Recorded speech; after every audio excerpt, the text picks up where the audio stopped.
we're going to look at string modification. And the toolbar I'm going to use is over here and called CAD Modify.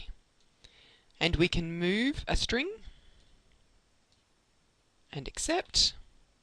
We pick a base point and accept. And I can then move it to the new location.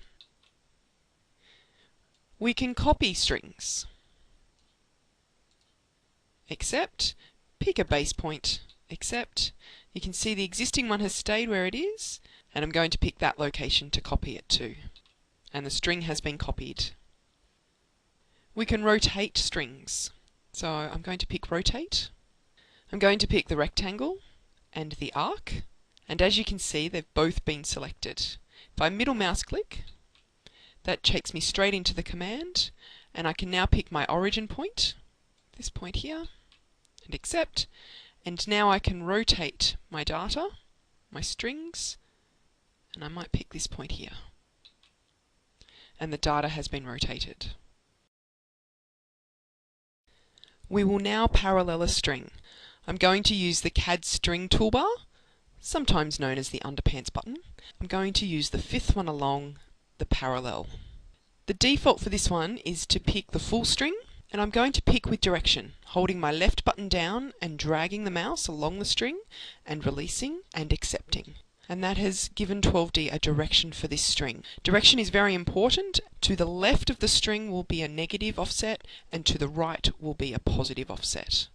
So I'm going to go with a positive 50, hit enter, no height change, and the string has been offset to the right. You can also partially parallel this string. If you hit P on the keyboard, I am now in the partial option, and I'm going to pick with direction going along this string and accept. Now 12D wants to know between which 2 points do I wish to parallel. So I'm going to pick here and here, and I'm going to say a negative offset to the left with the direction that I picked. Part of the string that I selected has been paralleled. Another option that we have under the CAD string toolbar is to join strings. Again, pick with direction is important, as this will tell 12D which ends to join together. Based on the direction that I picked for these strings is how the strings were joined. And again, I can pick the first string and the second string, and the strings are joined. For a full list of videos about string modification and point edits, please visit the EXDS website at www.exds.com.au and look under the online help.